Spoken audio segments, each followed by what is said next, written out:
welcome to Check It Out, Comrade, an indie game podcast where every 2 weeks we bring you 2 indie games and tell you what we like about them. I'm Nick Lauber. And I'm Gary Butterfield. And this week we're doing Human Resource Machine and The Last Door Season 2. Absolutely. Nicholas, Yes. Tell me what's cool about Human Resource Machine. Sure. So Human Resource Machine is a game from Tomorrow Corporation, the people who did Little Inferno, and under a different name they did World of Goo before that. It is a programming puzzle game, and it was released on Windows, OS X, Linux, and Wii U, surprisingly. But yeah, it's just a real fun kind of way of doing real simple programming in a very limited space. And the puzzles, I think, are a nice curve, and I had a lot of fun with it.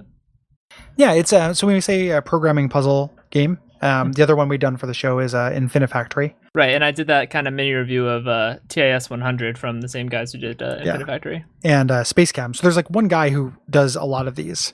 Yeah, Zach Blarth of Zachtronics. Yes. And this is the this other company kind of getting in on that. Mm-hmm. It's interesting when I first loaded this up and kind of saw the aesthetics and realized it was from the Little Inferno people. Mm-hmm. It's a strange game from them because I didn't get far enough to really get into the story. I imagine there's a little bit of like pathos to this. Just a little bit, yeah. But it is so gamey, whereas like Little Inferno, there's not like a way to lose. Right. You know, like Little Inferno, it's an art game and there's a kind of a point to it. Not saying there's not a point to this. Just saying like the idea is, the point of Little Inferno is to express an idea. Human Resources Machine seems like similar to Infinifactory to me as a way to kind of break down this style of puzzle game. Yeah. To make it a little bit more accessible. Yeah. So it does have a much more gentle difficulty curve than Infinifactory, which is already kind of a fairly gentle difficulty curve. Yeah, this definitely smooths that out even more. I think actually, like, mechanically, it's actually closer to TIS 100, which is interesting because TIS 100 is like the exact opposite direction. Like, it is purposely just convoluted and references back to really archaic programming.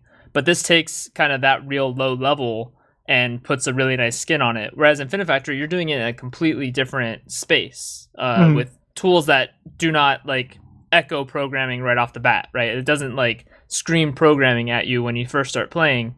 But then as you get into what the puzzles are and how you have to manipulate all these objects in order to get your output, it becomes very obvious what kind of the base mechanics are. This puts programming right at the forefront, but makes it pretty and simple and kind of a lot cleaner. I think this is actually probably a really good tool for learning some of the basics. Mm-hmm. Yeah, it is. It's pretty easy to pick up.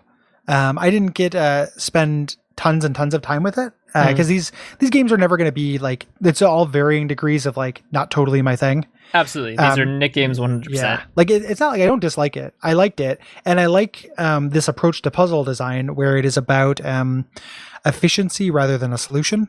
Yeah. So I really like these puzzles that there are multiple ways to complete, and it is up to you to decide how rigorous you want to be or how well you want to do on it. I think that's my favorite thing about this sort of style too, is that because they're based in that, there's such a wide array of ways to solve any given problem. Mm-hmm. And this game builds in, which it's done on the Zachtronic games too, but this game builds in kind of markers to try and meet, right? And typically for mostly solutions or most of these puzzles, there kind of is a perfect solution, like the way to do it the fastest and in the most number of cycles or what have you.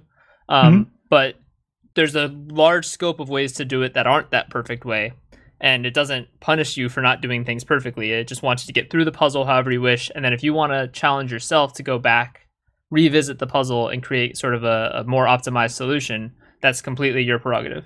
Yes. It reminds me, and this is kind of a weird point of comparison, but it reminds me of Guitar Hero, where I don't play Guitar Hero to get a good score. I just want to get to the end of the song. Yeah. And this, you can play this without trying to do that, without just getting to the end of the song. Figuring out how to set up these things to make it work is a game in and of itself. Mm-hmm. So essentially what you're doing here is you have 2 conveyor belts, and you're moving functions between, or characters between them. Yeah, little blocks, typically numbers, but in some of the later levels, they become letters. Yes. And you're given just kind of parameters. Like, we want certain things in the outbox. We don't want other things. Right. And then you're given these this kind of limited set of programmatic tools to do that. Simple stuff like jumping from one piece of the code to the other, or grabbing this from the input, or putting something out into the output. Yes, and there's a little staging area where you can manipulate them because a lot of them are math based. Right. And it's kind of interesting, like the way one of the relatively early ones, that the first one I thought was like even relatively challenging, was like we only want things that equal 0. Mm-hmm. We only want we only want numbers that are the same. Yeah. And there's no equal function.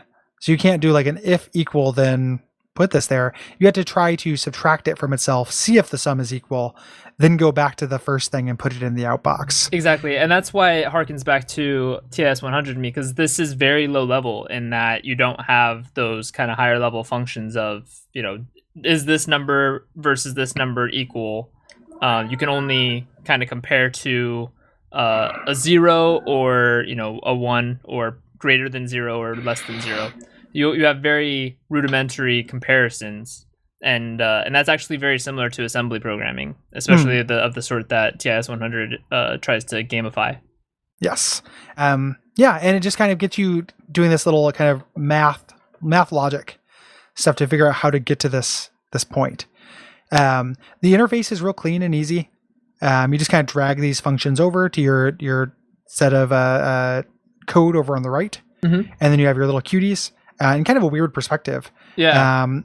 Over on your left, kind of doing things, and you have a tape deck at the bottom for rewind, fast forward, stop to kind of to kind of make the functions go through. And that's really it. It is. I think if you're thinking about getting into these games, this is a really good one because it is presented in a really attractive way and is very gentle. Yeah.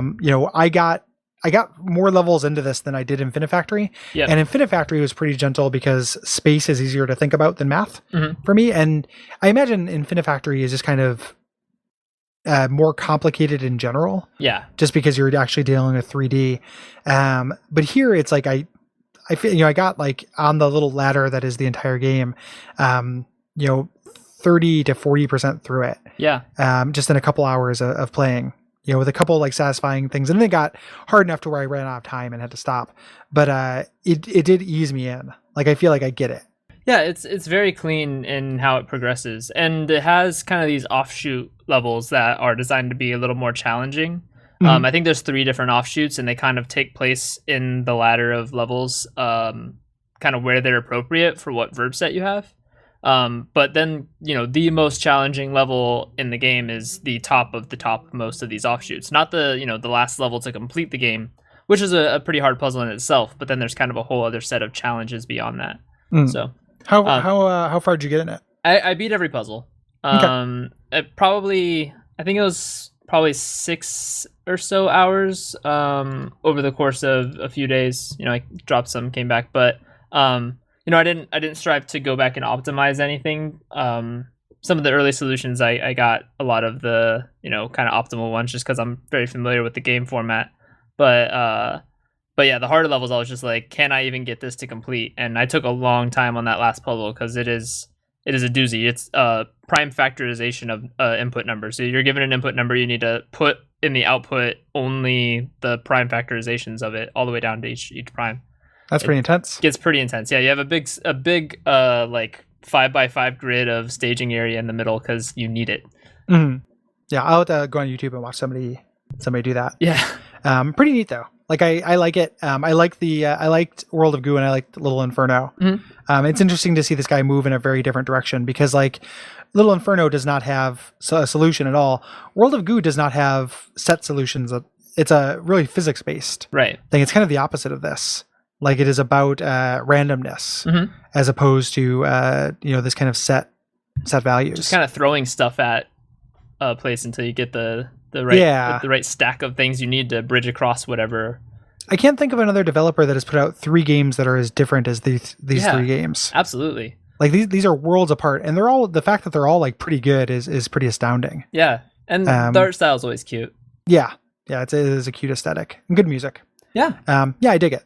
So as far as like story stuff, you didn't really miss out on much. Like it's very light on the story. There's kind of an overarching just feeling of corporate bullshit that is overarching everything. But then there's kind of at these little cutscene videos in the middle. There's this story of like robots invading Earth, but nobody in the building cares. Everybody just has to get their work done. And then at the end, you're finally free when they finally replace all the humans with computers. So that's pretty much that's pretty much all there is to it. But your character grows older through the game. I think you had a selection of like 4 different avatars or something at the start, and by the end of the game, they're an old person. That's pretty good. Yeah, I like this idea of robots coming to Earth to make you do this thing that is essentially like logic, puzzles and calculations. Like that kind of makes sense. Yeah, good stuff. So yeah, that's Human Resource Machine. Let's talk about Last Door Season 2. Last Door Season 2. If you remember from last season of the show, we did the Last Door Season 1. These get released in episodes, but finally the collector's edition, all of them, came out March 29th of this year. And this is released by the Game Kitchen, who has an unfortunate icon that is a controller that's shaped like a sausage on a fork. I don't know why. I'm not super into that. No. But this is a continuation and the actual wrap-up of that storyline. It is. I didn't actually think it was going to end everything, but this is the complete story that is started in the Last Door Season 1. Yeah, and it is a Lovecraft-inspired point-and-click adventure game with a extremely low pixel graphic aesthetic, which they do amazingly. I don't know how they managed to make a game so pretty with so little pixels. I feel like if there's like a word for pixel art, like these guys should be up there. Yeah, I'm sure there is, but like this is so pretty. I took tons of screenshots, or just like with my phone because I wanted to share them on social media. Yeah, I saw your Twitter easily. Stuff. Yeah, like I took tons of pictures of just like really cool sets and like really amazing stuff done with lighting. Just very, very warm when it needs to be, very cold when it needs to be, and really, really incredible kind of set piece stuff. Yeah, that happens in it. Like there are just some like really awesome moments that happen in this, and they managed to be spooky and scary with this level of fidelity and everything, and with kind of limited dialogue. At its heart, it is very much just a classic point and click adventure game. The sound design in it is actually astounding as well. Yeah, that's really good too. Yeah, they don't limit themselves quite as much as they do graphically, but they definitely play into kind of the sound design and music really, really well. So the Last Door Season 2 story-wise, which we'll do a spoiler section where we kind of wrap everything up, because I actually did manage to beat it last night. Oh, okay, cool. So we'll talk a little bit about the endings and opinions on the story-based stuff. But to start you off, this picks up where the last one left off to an extent, where you are taking over as Dr. John Wakefield, who was Devitt's psychiatrist, Devitt being the main character of the first season. Yes. And he is troubled by the disappearance of his client and travels to meet one of his colleagues, Dr. Johann Kaufman, to kind of research what happened to Devitt. Yes, and this is you kind of digging into that. And a lot of the things that are hinted at in the first season are kind of explicitly explored here. Yes. And explained. It's set up in 4 episodes. The episodes, unlike the first season, feel more different from one another. Episode 2 and 4 specifically are very different. Yes, they are. Than any of the other episodes. And not even of a piece. Like 2 is not like 4. It is just 4 is very different. 2 is very different. Yeah. You're kind of in some new areas that we haven't been in before either. Whereas the first season, if I recall, it's been a while since I played it, but every episode kind of really revolved around one interior location usually. And this one starts off like that, and then kind of moves around. Like you have an overworld map that is more important. Yeah. In these levels. And I liked how they did that, especially in the first and third episodes with you kind of having to jump back and forth between this world map and these different set pieces on there to complete kind of the puzzles involved. Like there's a lot of backtracking in a pretty decent way that is a pretty traditional but well done adventure game. So. They make it easy. You can double click on the edge of a screen to fast travel once you've done it once. Yeah, that's great. You can zip around very quickly. Important, yeah. And the episodes are bite sized. Like it has that telltale thing where you can sit down, like buy this game and set out to play it over the course of a week, and then sit down and play an episode like a movie. Yeah, it's like an hour and a half, 2 hours. Yep. I think episode 2 probably was the longest of them. That one probably came in closer to 2 hours, but the rest are much closer to an hour and a half. Yeah, let me look and see what my total. So my total play clock was 8 hours. Yep. So Sounds yeah, it just is about right. Yep. Yeah, and so what's kind of neat about it is a really kind of strong implementation of a bunch of kind of like you put a bunch of Lovecraft shit in a blender. Yeah. Like there's a lot of like little things that it picks up on, but it just does a really good job with mood and stuff. Like it is, I think these two games kind of together, it's not perfect because we'll talk about some of that stuff in just a second, but these two games together are like up there with great Lovecrafty games. Yeah. Like up there with Dark Corners of the Earth and Bloodborne and these kind of like really, really amazing Lovecraftian games. Yeah. These are up there, I think. And it's worth noting that although, it's all public domain, this doesn't actually make any explicit calls to any Lovecraft pieces. But it comes very close. Yes. Yeah, it is. It more or less files the serial numbers off a couple things. Yeah. It's also, so talking about the kind of the downsides to it, because it's not perfect. So it's crowdfunded. It's made by a very small team, all understandable, and they do really amazing work presentation wise. There's a mild kind of like the two things that made me a little bit irritated throughout it is there's a real mild lack of polish where there are a couple things where I would get an obvious piece of code.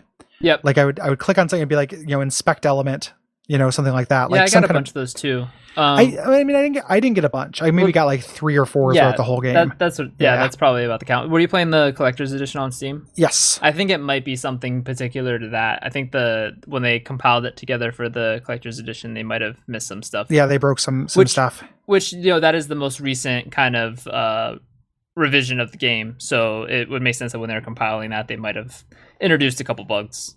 Yeah, it's the one I want to do though, because you can buy them individually, but I think the first episode is always free. Yeah. I want to give these guys money for it, so I'm like, I'm happy to buy them. It's just kind of a shame about that because it really does. Ordinarily, I don't complain about bugs and glitches, but this is so like I'm atmospheric that it like does kind of take you out a little bit. And then some of the puzzle design. This game is actually like a kind of a bad offender at the arbitrary triggers in the world. Yeah. Where like you do something, it causes something else in the world to trigger, but there's no connection between those two things. That happens, and there's a couple that I had to kind of look up references to as well, just because kind of the element that you were supposed to maybe see or interact with is not obvious. Yes. And it's not quite pixel hunting, despite how big the pixels are here. It's not Kingsfield bad, but there's like, I think you and I explicitly talked about one in the first episode where it kind of expected you to step on a tile that you never need to because you can kind of just click everywhere. You move around with your mouse. Right. Like the way that you check and see if something is unusual is hovering your mouse. You don't actually bring your avatar over there. Yeah. But this one, if you hover over it, nothing happens. You actually have to bring your avatar there. Exactly. Yeah. I find that difficult. Me too. As well. There is, I think there's only a few places that I had to actually look up stuff, but there were more than a few times that I kind of had to find out what triggered due to my actions. And sometimes there are hints where it's like you'll hear a noise off to one side of the screen, but sometimes no. Like sometimes you just do something, and when that happens, you go to another area and something is different. Yeah. And that kind of stuff is classic, kind of poor puzzle design. Mm-hmm. Like that's when people talk about bad puzzles, that's what they're talking about, is a lack of feedback and something feeling arbitrary. And like this game I really like does that a lot. So you kind of have to just be up for it. Like they do their best to make it easy to backtrack and get around that stuff. But every once in a while you'll do something and then just have to kind of explore every area you've been to see what changed. Absolutely. Because some door opened up randomly, and that kind of bums me out. The good stuff is all stuff that we should talk about in spoilers. So there is a lot of good stuff and a lot of really great kind of scenes and ideas and stuff, but it's all spoiler content. So if you like adventure games, you like Lovecraftian stuff, like I think you should play it. And it is also very beautiful. Yeah. You should play it for that reason as well. And like we said, this is season 2. The first season was, I think, probably even better, kind of all around polished. I think so too. It just doesn't complete the story. Yeah. So which is, why it ends up being not quite as it's not a standalone thing. Exactly. So but I think that combined, these two make a pretty damn good game together. So so definitely worth checking out. The first season too, kind of looking at comparisons now, is also the visual polish is not quite on par either. Like the first season looks more crude than the season does. That very well could be. Yeah, it's been a while. But yeah, I mean, I didn't remember either. I just looked at them next to each other. So it's this one won't make sense without the second one, really. Yeah. So like you would want to play them both. Yeah. If you want to play them at all. Yeah. Second one won't make sense without the first one. Yeah. Yeah. So let's talk about some spoilers here in just a second. Absolutely. Yeah. If you like this show, before we get into spoilers, you can support it by going to patreon.com/Duckfeed.tv. You can also rate and review us on iTunes, send us tweets, things like that. That is very appreciated. Yep. And you can always come interact with us on facebook.com/checkitoutcomrade or on twitter.com@comrade podcast. Or if you're a Patreon contributor and you haven't hung out in the Comrade Slack channel, please do. There's a lot of good conversation that happens in there, especially when some great game comes up on the show and people just want to rate off about it for a while, like Momodora has been doing recently.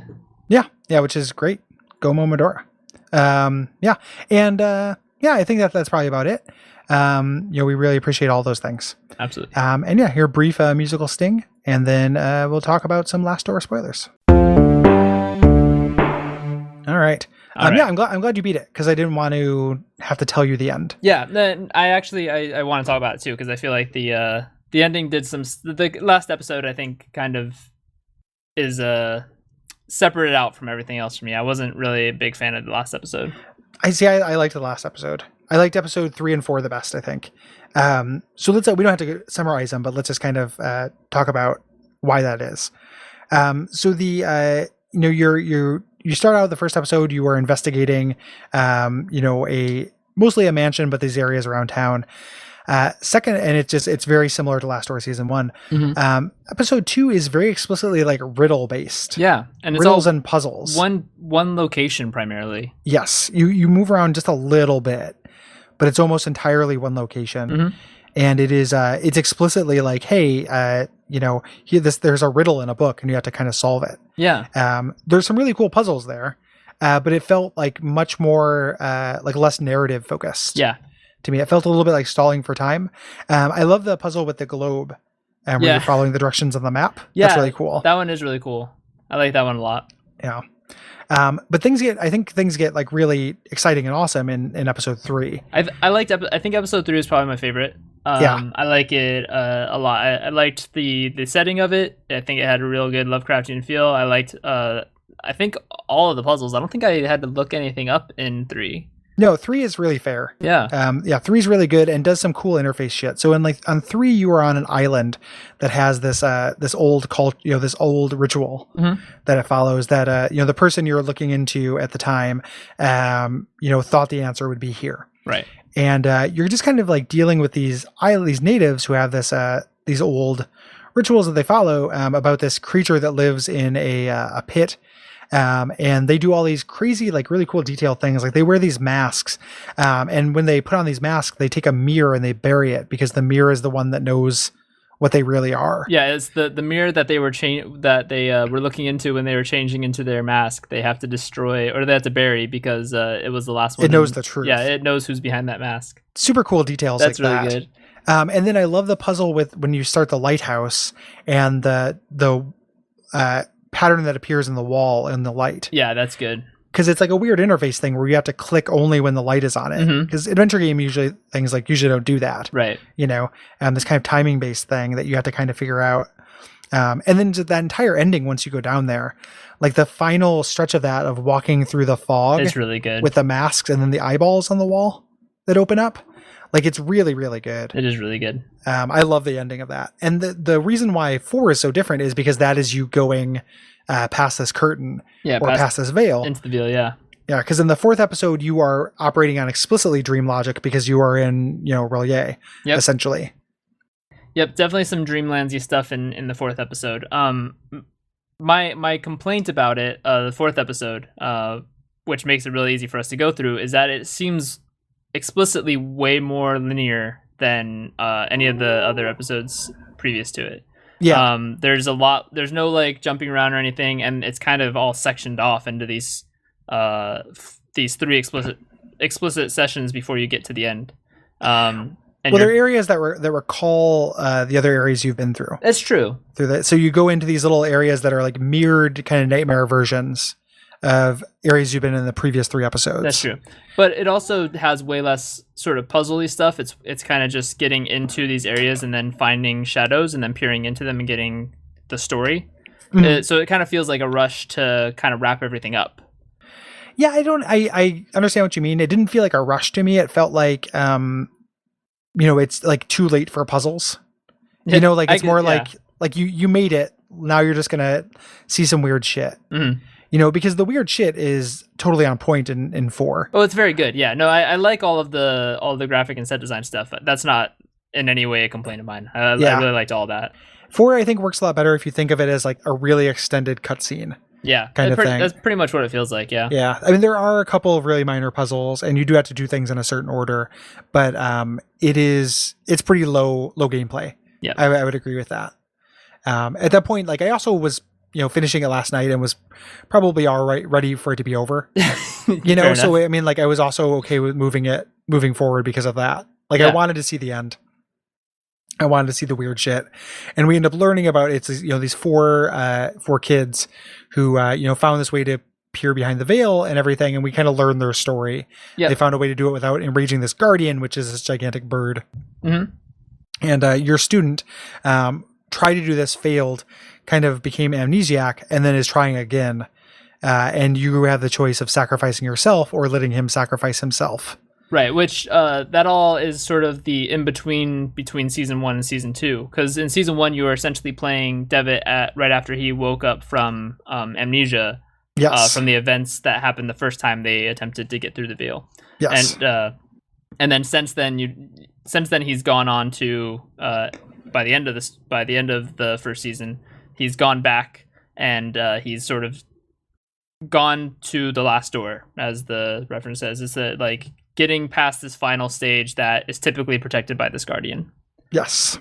Yeah. So it's pretty neat the way that kind of comes together, and you get this this ending that I went. Did you go into the curtain?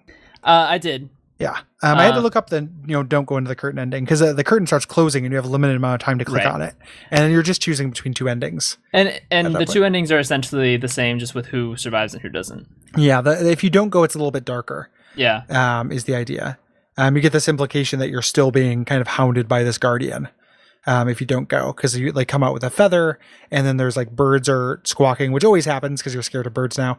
But there's a more explicit bird kind of presence. Like you get this implication that maybe you haven't escaped the notice of this thing. Yeah.